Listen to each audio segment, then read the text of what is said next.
Fergus, Connolly, thank you so much for your time.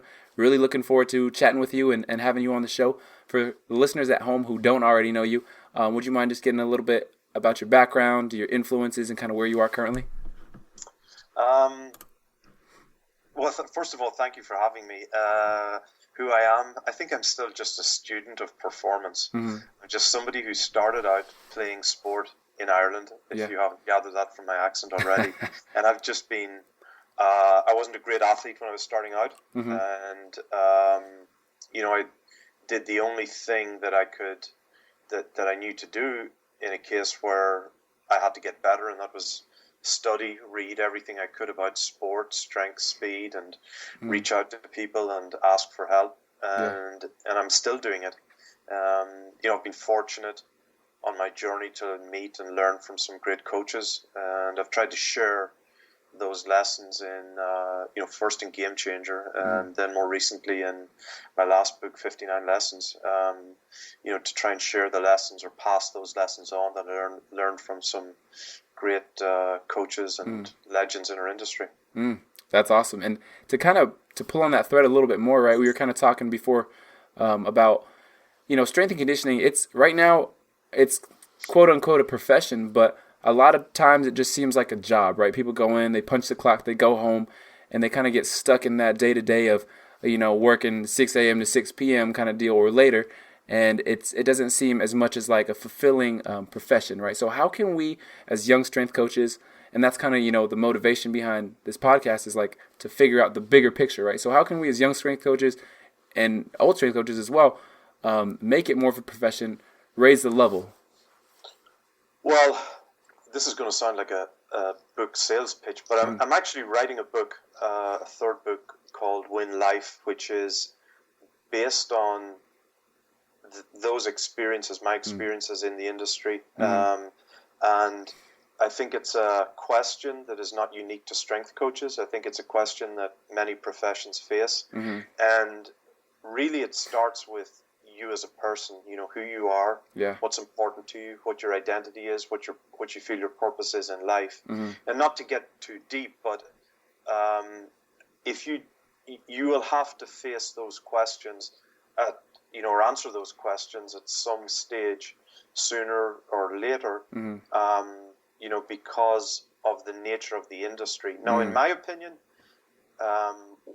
we are in a vocation because we're dealing with people. So if you take nursing, teaching, strength and conditioning, coaching, in my opinion, they're a vocation. We're dealing with people. Okay. I believe our role is to help develop young people to be successful in life through sport. I agree. It's not about putting 5 more pounds on a bench press. And that, to me, is a vocation. It's not just a profession, perhaps like manufacturing, accounting, or such. Not to disparage those at all, but I think that, to your point, we are caught up, or many of us are caught up in this idea that, the more time we spend, the better we're going to be. The more time we spend at work, or we're perhaps measuring the wrong things. Yeah.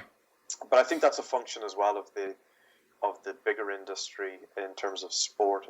So if you take it from the top down, I've joked that the most advanced sport in the world is WWE wrestling because it's pure entertainment. And if you look at many sports, if you turn on ESPN, 80% of what you're going to watch has got nothing to do with the actual sport. It's got to do with the entertainment value. That's true, yeah. So, so I think at the high school level, college sport has gone that way too. College sport is very much, it's about money. How much money can you raise from donors for the school program to pay coaches? Not necessarily, of course, the athletes don't get anything. So, in terms of true sport and performance, I think it's probably at its purest at the high school level now. So when you take all of those factors into account, I think finding that balance in life, it starts with you. What makes you content, happiness, and when you're, on your deathbed, so to speak, and you look back, what are the things that will have brought you the greatest happiness? And it will not be about putting 5 pounds on a bench. It will be about the relationships and about helping young people succeed in life. Yeah. Yeah. No, I really like that. Okay. And then kind of moving forward a little bit, right? So, with your business, right, how did you come to develop your business model, and what kind of need did you see that had not been fulfilled? Well, I've never really thought of a business model per se. For me, Okay. it's really been about following my passion. Mm-hmm. So, I was training to be a teacher, a construction, a woodwork teacher. I stayed on at university to do a master's and do a PhD because I was spending more time in the sports and physiology section, Mm-hmm. enjoying learning about performance. Mm-hmm. I took a career break to get into coaching just because I wanted to try it and I knew I could fall back. So I've taken a 15-year career break by accident and I've just never gone back. Yeah. For me, it's really always been about following my passion. Mm-hmm. And that's by accident Yeah. because I think most people don't think of it like that. I think most people, choose careers and follow it as opposed to sitting back and asking, what is my true passion? My passion personally Mm-hmm. is in helping people and teams of people be successful Mm-hmm. in the right way. Yeah. It's not just solely about results. It's about, can we win in the right way? I love it. So, for me, I just love working with and being around good people, and that's where I'm at my happiest. Okay. So that's my business model. Yeah. Yeah. I think there are lots of different. It's unique here in the States as well because you don't have a fitness industry or a personal training industry in the same way in other countries. Mm-hmm. So here, people are far more enterprising, but that's because of the nature of society. Mm-hmm. So for example, Cristiano Ronaldo or the big soccer stars in Europe Mm-hmm. don't have, private facilities that they go and train at for 6 months of the year. Mm-hmm. It's not available to, the season's so long. And Yeah. like that. So that mindset doesn't exist in Europe. So it's very, very different here where you can, open your own facility, Mm-hmm. train professional athletes. That's much more difficult to do in Europe. So I think there are lots of people out there who, in the sporting industry here, are following a different path. But the question I would always ask young strength coaches are, and this was actually the reason that I didn't do strength and conditioning when I went to university, was I didn't want to be pulling on a tracksuit at 50 years of age. So my question really, to young strength coaches are, what do you want to do when you're 50? Like, where do you want to be? What do you want to be doing? Mm-hmm. And I think it's a good question for people to ask, Yeah. as they're starting out even. Yeah, no, that's a great question, and I've I've considered it myself. I'm fairly young in the profession and in general, so You're that halfway there. yeah, exactly. So thinking questions like that now is very beneficial because I think it helps shape the future, and I can help influence people in my position as well. So Yeah, and one other point is that the first generation of full-time professional coaches are probably just starting to retire now. Yeah. So there isn't a pathway. You can't point to one or two generations of, for example, teachers or lawyers. Mm-hmm. But in terms of strength and conditioning, we're probably, that first generation is starting to retire now, and Mm-hmm. it's interesting just to watch, how they get there. Do they look back in their career with contentment, with happiness? Are they financially secure? Yeah. Or what are they doing? Or where have some of the others transitioned into? And so those are the questions I think that many in the industry are starting to, to ask and to look at now.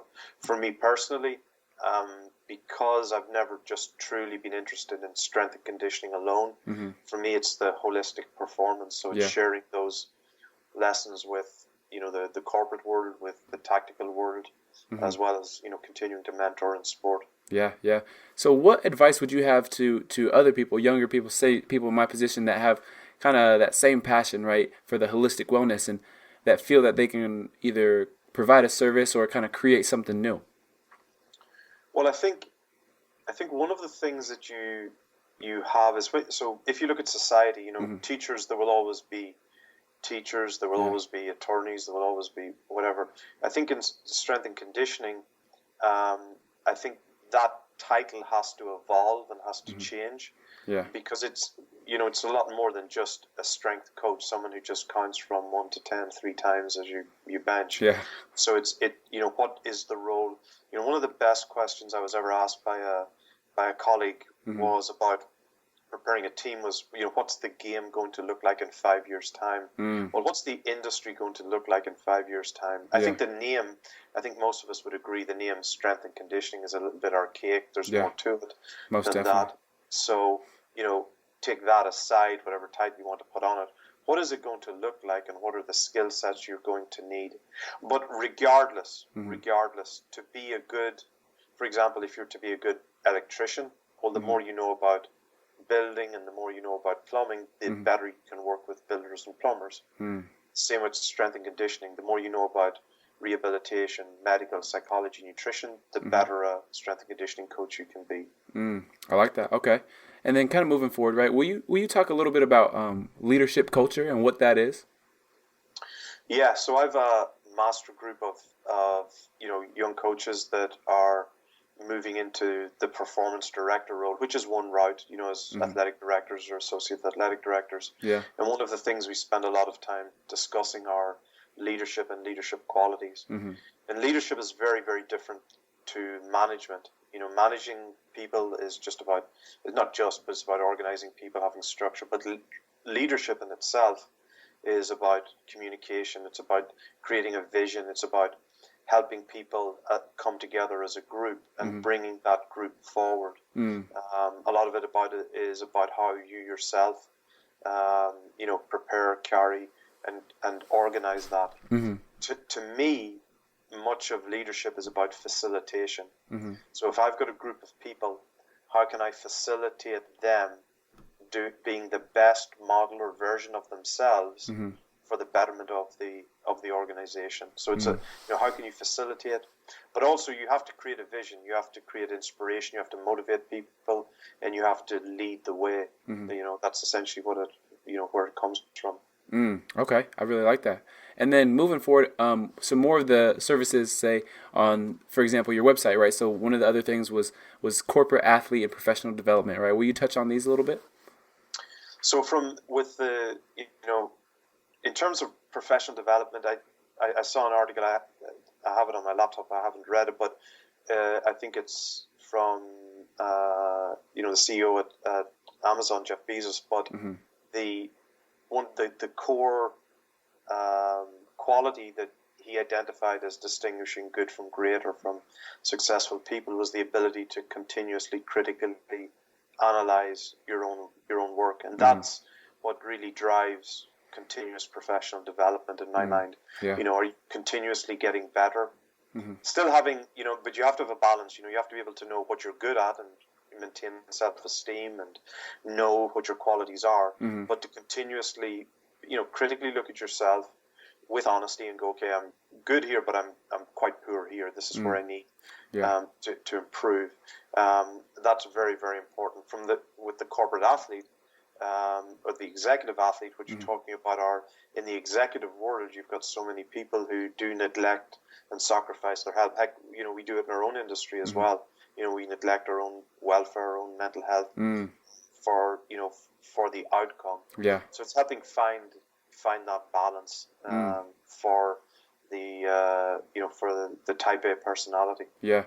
And putting that directly into strength and conditioning, right? What kind of do you think that we can do in this vocation, right? Because a lot of us put our own welfare on hold for the outcome, right? And I mean, that's kind of how you have to do that to get into it. You have to go into debt, right?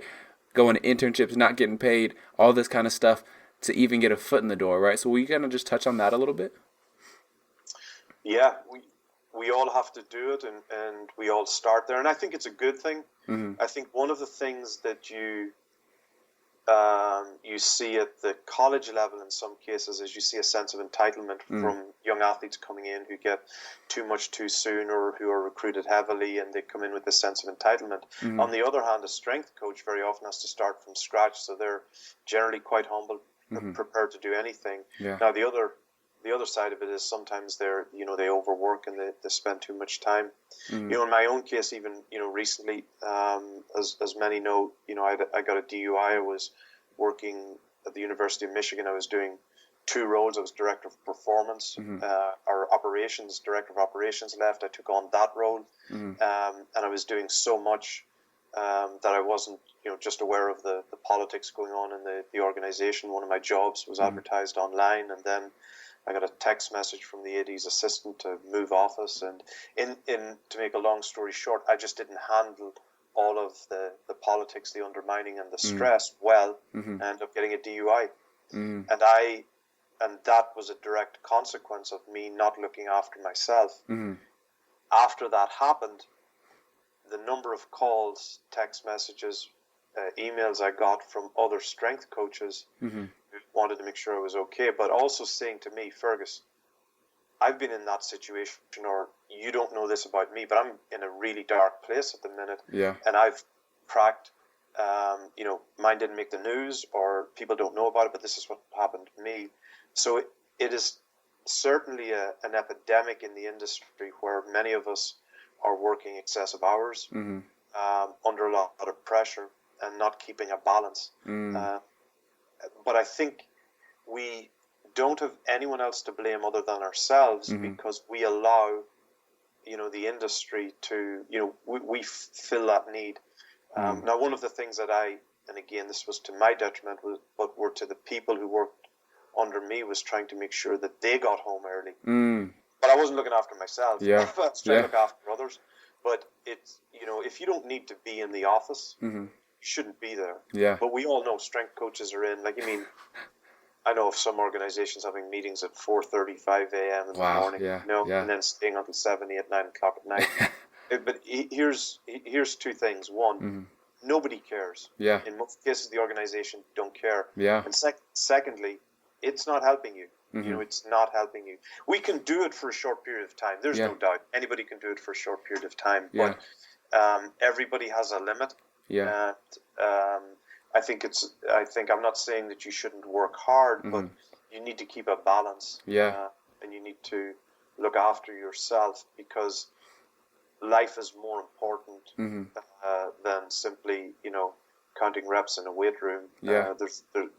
Your priority is looking after yourself. And I think that's really important, right? Is I got this from someone else, right? We put so much emphasis on this thing, strength and conditioning, so much pressure on ourselves, but in reality, it's not that big of a deal, right? Like, we have an influence within the people we work with, but at the same time, like, we make it like it's a, like people think of celebrities, like it's not like that, It's just, there's so much more, like you said, there's so much more, and we just get stuck in this little rut of thinking like this is everything, Yeah, and I think there's, I don't want to use the term Ponzi scheme, but in the sense that there are only a certain number of jobs out there that pay an incredible amount of money.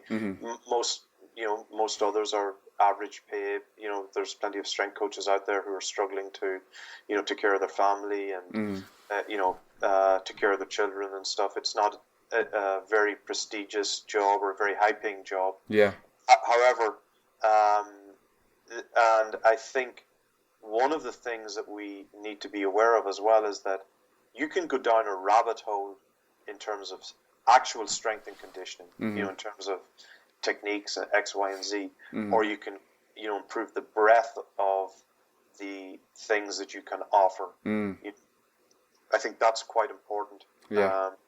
But at the end of the day, the most important person, are not your kids, they're not your wife, your family. It's you. Because if you don't look after yourself, you can't look after your wife, you can't look after your kids. And it's one of, I learned in a very big way. I was, like I say, I was working, an excessive amount. I was looking after my girlfriend. I was trying to do all of these different things. Yeah. And it's like, it's like the message on the airplane, in the case of emergency, when the face mask drops, put face mask on yourself first before you, tend to anybody else. I was putting face masks on all over, but I just wasn't looking after myself. Yeah. And I think it's a lesson that, I'd like, many young strength coaches to take note of, because I've done, I have put in the hard yards. I've done those things that we all have to do. Recognize that there's a limit to how much anybody can tolerate. Yeah, no, I agree. So kind of moving with that, right? Will you touch on what the phrase innovation mindset means to you? One of the challenges with the industry again is, it's not related to the title, but because it's been quite traditional, there is not as much, or many coaches don't have an innovative approach to what they're doing. In other words, they will do things because that's the way it's always been done, or they're very conscious of routine and habit. And there's a very important role for habit, and there's time when it's needed. If you're going into a big game, habit and routine are critical. However, there is always a need for critical thinking and an innovative approach to problem solving. So one of the strengths I think that I've always had, and it's something that if I'm auditing or benchmarking an organization, is you're aware of how things can be better. And that's what an innovative mindset is. It goes back to that ability to critically analyze what you're doing, to come up with solutions, and to improve, and not to simply make a change for the sake of it. So it's not simply going out copying what the nearest organization are doing or your rival are doing, buying force platforms just because they seem to be the trend. What do we need to actually solve a problem? Not what is somebody selling us to solve a problem that we didn't even know we had. So what's that innovation, that innovative mindset is very important for teams to be truly successful. And another thing with teams, right? So what do you think, or in your opinion, what are the principles of winning? The principles of winning. Well, I wrote about it in Game Change, but I think there's some critical things. You have to be. I'll sum it up in 3 words. I think to be successful is hard work. But the proviso or the explanation of that is that it's about the quality of work. It's about when you're working in the weight room, it's full on. If you're doing speed work, it's full intensity, and it doesn't necessarily mean max speed. It means maximum intensity of effort, which is separate. But the corollary is when you're off, you're off. But when it's low intensity, it's definitely low intensity. So we all have to work hard, and we work hard, like I said earlier, for a period of time, not all the time. I hate the word grind. You know what I mean? It's just that just means we get in early and we spend long hours. That's not what I'm talking about. The second one then is humility, which you touched on earlier. It's being humble and respectful of the fact that we're strength coaches, we're strength conditioning coaches, we're performance directors, we're performance experts, but in the bigger scale, we're not curing cancer here, so it's being humble, it's knowing what we are, and that allows us to continue to learn. That is fundamental to critical thinking and innovation. And then the last one is honesty, the honesty to be honest with the people we work with, to be open and upfront and honest, and also to be honest with ourselves in terms of equally what we are good at, recognizing that and supporting our own self-esteem and our own confidence, but then also being honest enough to go, I'm not good in this area, I need help, or this is my weakness. Because if you can't recognize what your weaknesses are, you'll be like the woolly mammoth. You'll become extinct. You're not going to find what those areas are that you can improve on. I like that. Okay. And then another thing that interested me, right, was one of the other services that was on the site was execution under pressure with the tactical setting, right? So how does that differ from other settings? Well, in terms of your approach, obviously I know the tactical setting versus normal life. So. Yeah, you don't get a second chance in the tactical world if you get it wrong. I think a lot of, but that's a very important point, because I think a lot of it is about one of the problems you've got in the sporting world are that there are so many opportunities. So we'll go out and we'll throw the ball 30 times. We'll concentrate for 5. Well, the other 25 were having a negative effect. Whether if it's not very low intensity or you're not fooling around, but if you're not concentrating in the tactical world, a lot of it is about understanding and playing within chaos or operating within chaos. In the sporting world, we tend to try and script things too much, where we would learn more actually from the tactical world because it's chaotic, and you don't there is a pattern and there is a rhythm, there's a tempo, but it's different. We approach it in the tactical world in a chaotic way. So it's about problem solving. You don't want robots. You don't want people who are going to do necessarily the predictable. You want people to solve the problem that's in front of them, and you also want them to be able to handle failure. And get over that. Get over failure. I like that. Okay, what is the difference between inspiration versus motivation, or is there a difference? Inspiration is generally where you inspire someone from within. That it's a self driving spark. That's not to say it can't, that you and it takes it's more of a push where you can find the button within someone, but you really want them to have ownership of it. Motivation is where you present something to someone, and this is what's going to motivate them. Again, it could be internal, external within the organization, but true inspiration is where you can plant a seed within someone. In terms of motivation, generally, you've got the solution, you've got the answer. Sometimes with inspiring in someone, you don't know what that is. You've lit a spark in someone, you've triggered something, you've allowed them internalize it, take ownership of it, and that's where they will become, a self-starting, inspired either operator or athlete or leader. Okay, that's interesting. All right. So, what is your approach to kind of habit formation, right, and skill acquisition in terms of either in performance, actually? Yeah. So, habits are generally, for me, what we're trying to do with people is to create a habit that they will take on, as opposed to trying to just simply teach them and tell them to do something in the situation. If I can create a habit where somebody, always puts, for example, vegetables on their plate first, well, then they're going to be healthy. So can I help create these habits within someone? Because, I'll often talk with coaches who are at smaller schools or smaller organizations, and the very first thing they'll do is almost apologize and say, look, Fergus, we don't have the resources that you had at the 49ers or at Liverpool or at Michigan or whatever. And I go, oh, this is a good thing. Yeah. Because you've got actually more control. You don't have as many voices and as many experts around. This is a good thing. And you can establish habits, ironically, sometimes a lot better in those organizations because they're smaller and you can communicate and you can also combine them. And that's why habit forming is very important. The other role of habits are that when you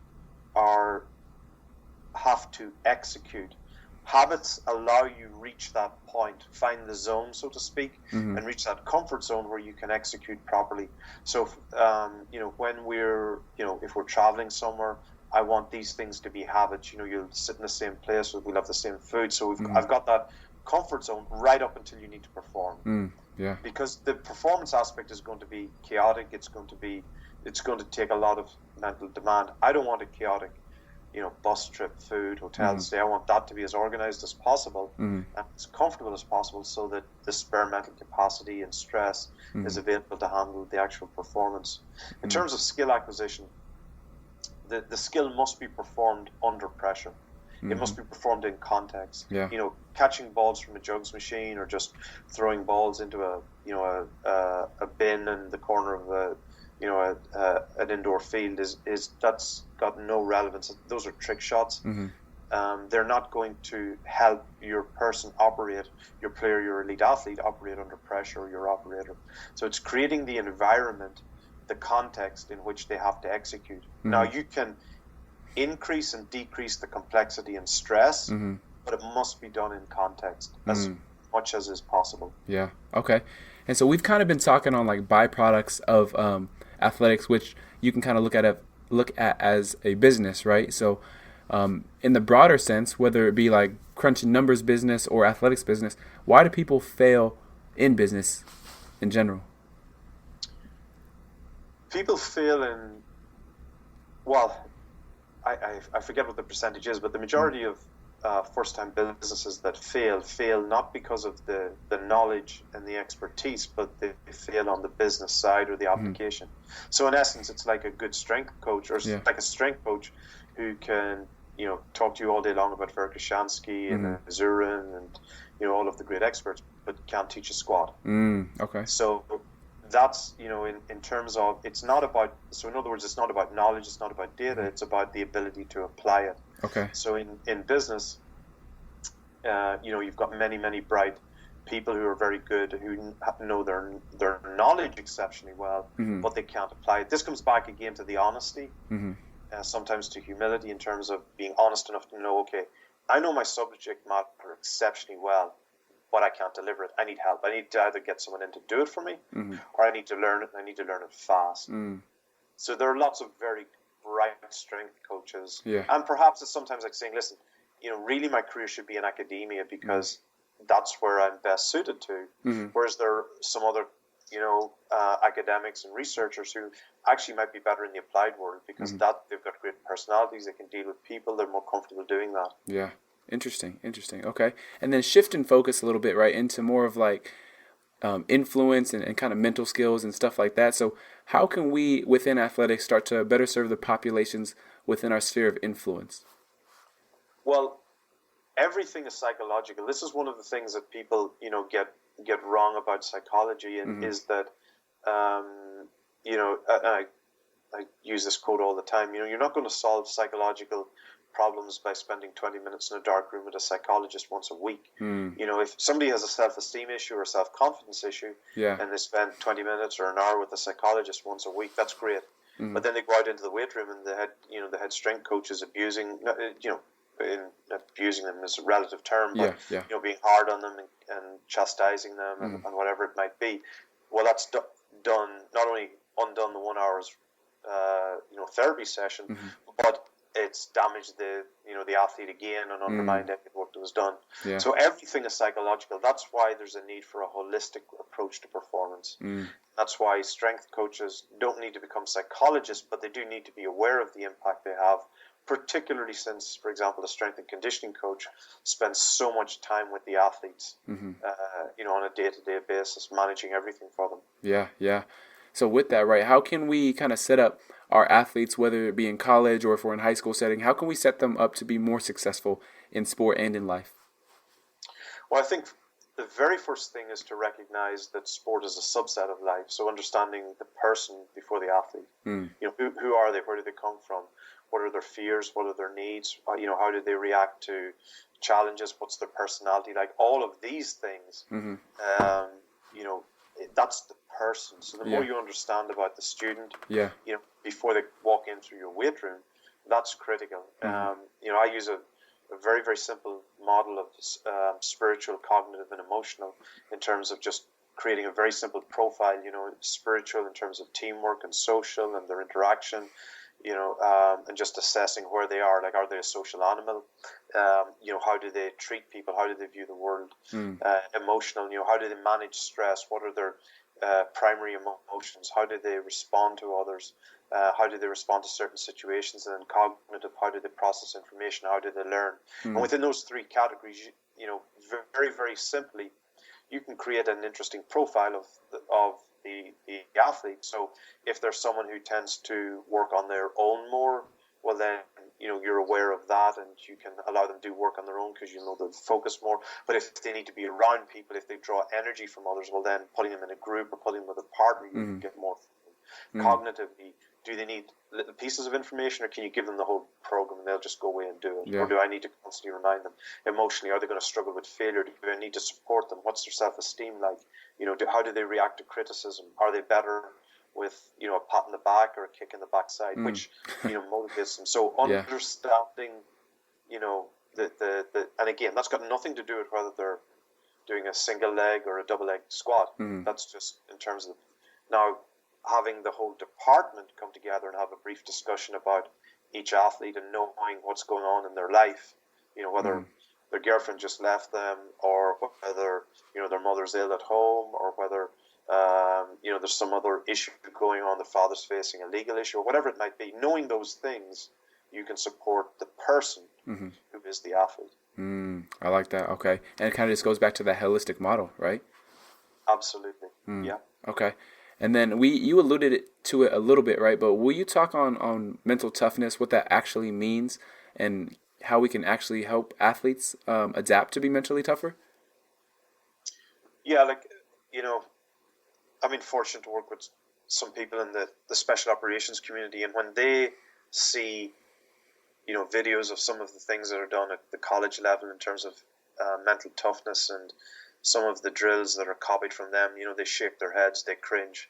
They really do, and particularly at the collegiate level where guys are either coming in early, carrying logs, or doing these ridiculous drills. Mental toughness is the ability to execute your own skill, your skill specific to your task under extreme pressure, and to handle failure and to come back again. That's what mental toughness is. It's specific to the activity. It's got nothing to do with, I wrote in 59 Lessons about visiting, Conor McGregor's coach, John Kavanagh in Dublin, and watching him train and talking about the ability of different athletes to tolerate stress specific, whether it's a boxer or a UFC fighter. And it's very important that you recognize you can have people who are mentally tough in a particular one environment, put them into another, and even though they're mentally tough, they will find the second environment far more difficult, and vice versa. So it's about this. Mental toughness is specific. Now, that's not to say that general mental toughness in terms of life is not important. It is. People who've overcome challenges tend to have a different outlook and are tougher. But it's how do they manage that? And the other thing is also, how do they overcome failure? How do they view failure? Do they quit? Do they see it as another challenge? Do they laugh at it? And do they just find a way around it? Do they even recognize it as a failure? In very early on, I used to get very, down about failing things and etc. And then I realized when I look back over a number of years, these weren't failures. These were just lessons that I was either, no credit to me. I think it's just maybe I'm just too stubborn to accept them as failure. But really, these are lessons. They're things you can get over and you can learn from, and they just propel you in a new direction. But there are others who struggle with, huge failings in their life, huge setbacks, and just never recover. Or they become, or they give in to, to the nature of the failure. In other words, if you've got somebody who has been mistreated in life in general, and they tend not to overcome that, and they tend to become someone who's just ends up being submissive to all challenges. They've not adapted or overcome that. So in terms of strength and conditioning, it's important for us to support the athletes so that they become mentally tough in what they do, and those skills will transfer to life because they can translate them. But in your sport, it's important to fail. It's important to look back and go, I failed here, or I didn't fail here.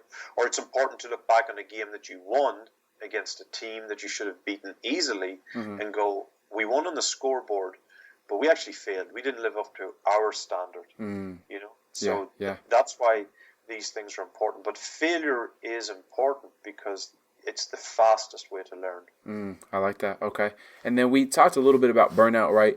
But how can we do a better job of avoiding burnout, not only in coaches, but also in athletes? And what kind of resources can we point people to?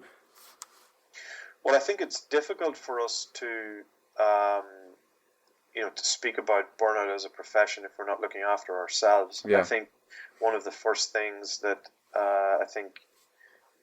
strength and conditioning coaches, sports scientists, I think the first thing that everybody needs to do is to actually try and look after the industry as a whole, because it is somewhat, like you said earlier, you come in, you work for free, you spend hours, wiping down machines, and there is a role.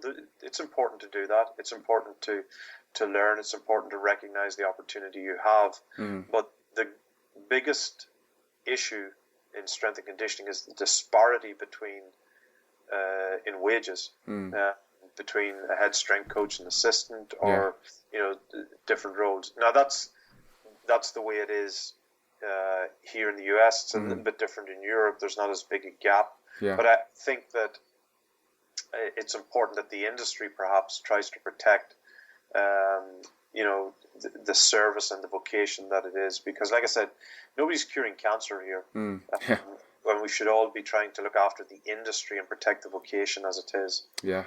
Okay. And then what are the ways to kind of cultivate an intrinsic growth mindset? I would go back again. I would go back to to humility and honesty in terms of humility, in terms of understanding.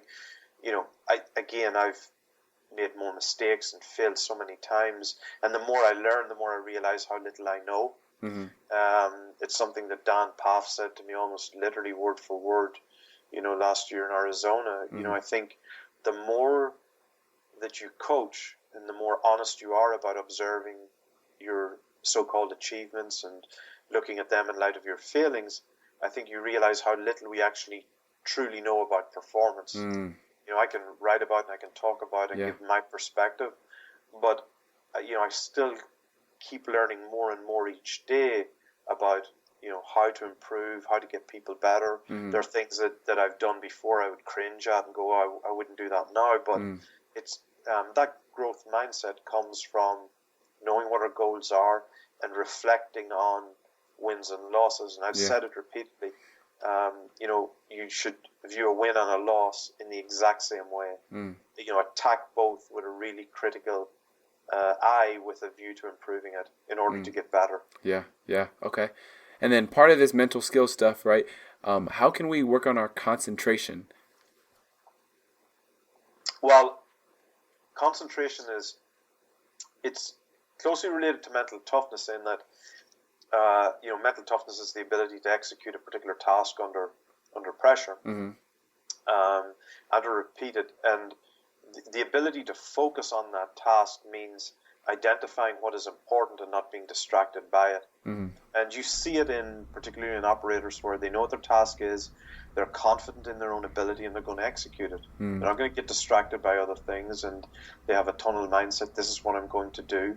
This is my area that I'm comfortable in. I'm confident I'm going to execute it. And it is that straightforward. People who tend to lose focus are those who start to take in so many different other distractions or stimuli, and that will lead to choking as well, where now you're starting to overanalyze different things, and then you actually choke and you don't make the right decision at that particular point in time.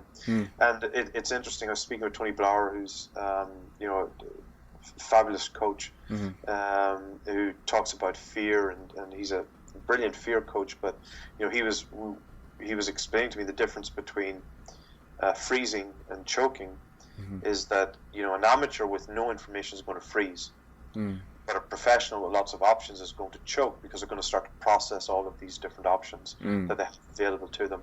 So the important thing for a professional or for a highly skilled person is to limit those, focus, and to execute. That is mental toughness. That's interesting. And what did you say the name of that? He said he was a fear coach. What was his name? Yes, Tony Blauer. I'll send you the link, and you can post a link to it later. Yeah, that sounds super interesting. I haven't heard of that before, right? And then moving forward a little bit though, what is your take on you touched on routines within the role of an athlete's day and performance, right? What's your take on like daily habits daily routines? I think having a framework for the day is important, but for me, I think it's also important to be able to handle chaos, because a structure to the day, always having breakfast at 8 a.m. or always having dinner, these are human constructs. The world is not like that. It's a chaotic environment. So being able to know, for example, that, okay, I'm going to get maybe one meal a day, or I'm going to get maybe 3 meals a day, and whenever they come, they're going to come, and not to get caught up in this, and to be able to handle life as it comes at you. That's an important skill set. I used to be very routine-based. I used to be very structured. Yeah. But for me now, it's more a case of, okay, this is what I got to get done today. I'm going to get them done, and I'm going to, move with the flow, because people who are very, very structured end up becoming disappointed, thrown off balance when they don't have coffee at 11 a.m. or whatever it might be. Yeah. So embracing and living in the chaos is something to be excited about. If your week is always, if Wednesday afternoon you always, meet your girlfriend for coffee, what happens if it doesn't happen on a particular Wednesday? You're thrown out. So live life as it comes, because hey, we could get hit by a bus in the morning. So I think there's Yeah. some things that, some things you got to have. Uh-huh. Like you get up in the morning, you do certain things. But also outside of that, embracing the chaos of life means that you can be very focused on what you're doing, but you don't become disappointed or frustrated when things don't happen. So those of us who become frustrated when something that is outside of our control doesn't happen, it just leads to more and more unhappiness. Okay. And then moving forward a little bit into kind of your development personally, right? What are some resources that have had a big impact on you, whether it's a book, podcast, conversation with someone else? I've learned from so many people. I've learned from good people. I've learned from bad people as well. I've learned from bad coaches I've been around. Learned a lot of negative things or things I wouldn't do. Seen mistakes, observed. Yeah. But people like Dan Path, Charlie Francis, Louis Simmons, all of those great coaches I was fortunate to spend time with and learn from. Yeah. I've learned so much. I'm just looking here at a library. My bookshelves are full. I've got stuff lying all around the floor now. I'll read anything that I can. But there have been so many great people that I've learned from. But I've learned a lot from my athletes as well. From guys I coached, from guys that I was maybe holding the water bottle for when I started out my career. I learned from just watching, observing. Yeah. I heard a quote once, which really hit me quite hard. It said that a fool won't learn from a wise man, but a wise man will learn from a fool. That's good. I was thinking, so that means if I'm in an environment with somebody and I'm not learning, I'm the fool. And it made me realize I can learn from anything. I can learn from, like I say, from people who are doing something badly, or from looking at something going, I would never do it like that. That looks terrible. But why are they successful? Yeah. So you always look to something to learn from it, rather than looking at the negative or going, I'd never learn from that. Okay. And then moving forward into this very last segment, right, just a few rapid fire questions. So kind of just the first thing that you can think of, is there a thought or experience that has occurred in your past that you've held on to that has made a big difference in your life now? I don't think there's one single event that has happened that has had a major influence. I think I've always tried to learn from every single thing that has happened. I do critically analyze things. Yeah. And that's what I think, if there's something that I am good at it is learning and, looking back over and going, okay, this is what I did wrong. And that brutal honesty about being able to look in the mirror and this is what I got wrong. Okay. What is the best advice you've ever been given? I've told this story a few times, but it was sitting with Charlie Francis upstairs in his house in Toronto years ago, and we're watching film, and he showed me film of Ben Johnson running. Yeah. And I'd spent 2 weeks with him studying sprinting technique and going through it, and he shows me this film of Ben Johnson running straight on. His left leg is coming out a little bit.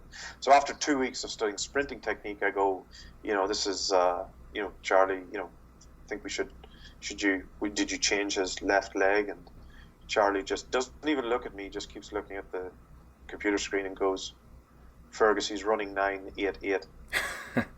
And his point to me was, it's perfection. Yeah. It's best being the enemy of better and being realistic. So it was a wonderful piece of advice of not trying to be, it was about maximizing something. It was about optimizing something, not maximizing it. Yeah. Okay. So in contrast to that, what's the worst advice you've ever been given?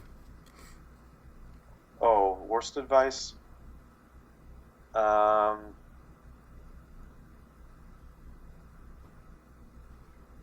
don't know. That's a good one. I don't know. There was a John F. Kennedy quote once that said, "Always forgive your enemies, but never forget their names." And if you apply it to life and to lessons, I tend not to look at anything as a mistake. It was a lesson to get on with it. So I don't know if I've ever really been given bad advice, and if I was, I probably wouldn't tell you who gave it to me out of respect to them. But no, I've learned. Listen, there's been lots of sprint coaches, Yeah. strength coaches that I've gone to and watched and seen and gone and no, I wouldn't do that, or I Yeah. didn't believe them, or they were fibbing or whatever. Yeah. There's been lots of that, but I've always learned from Yeah. them. No, I like that. Okay. And then what has been one of your biggest struggles to overcome? Well, I think I think just getting over the the whole situation at Michigan and just how I was treated, Yeah. and just how people just not being upfront and then not relying on people or on the goodness of people and realizing that not all people are good. I think that was difficult. Yeah. Yeah. To rationalize, but that's what a big university Yeah. is like or whatever, and not having an ability to do anything about it. So, but again, that's a lesson. You can either get hung up on it, or you can recognize, look, you just got to be a better judge of people. Yeah. And That's important. if it, what absolutely, you have to, you have to work for good people, and karma takes care of things. So I think if you're a good person and you look out of you treat people well and you've got good intentions, things will always work out in the end. And one of the things since then that has happened is that the number of people who've come forward, the number of people who I've met since, particularly in in the military world and elsewhere that have come forward, has just been incredible. The number of people who've reached out and I've been able to help. Yeah. And in one sense, you end up finding a group and an environment of really, really good people who have really good values. Yeah. No, I love that. I mean, you've kind of turned a negative in your life into a positive. So I think, we can all draw from that, Well, yeah, absolutely. And I think, listen, I made a terrible mistake. There's no doubt about it. I was put in an awful situation, but I made a mistake. It was my own fault. However, when I look back on it, it's probably one of the best things that happened to me, because you move from one circle of a toxic environment, whatever, people, to being surrounded by people who love and care for you. So it's there's always a positive. Yeah, I love it. All right. And then last question here, right? So you kind of touched on it earlier, but what are some projects that you're currently working on, and how can people kind of reach out to you and follow your journey? Oh man, tomorrow morning I fly to Vegas. I got a conference with some coaches for 3 days, so I'm really looking forward to that. I've got some corporate work coming up, and I'm also working on, I got a football book that I'm working on. Okay. So it's basically taking Game Changer and the application of it to team sports, Oh, primarily football, but also other team sports. Yeah. I've got another book called Win Life, which is about dealing for type A personalities and high stress jobs, such as hedge fund managers, traders, how to manage stress, taking lessons from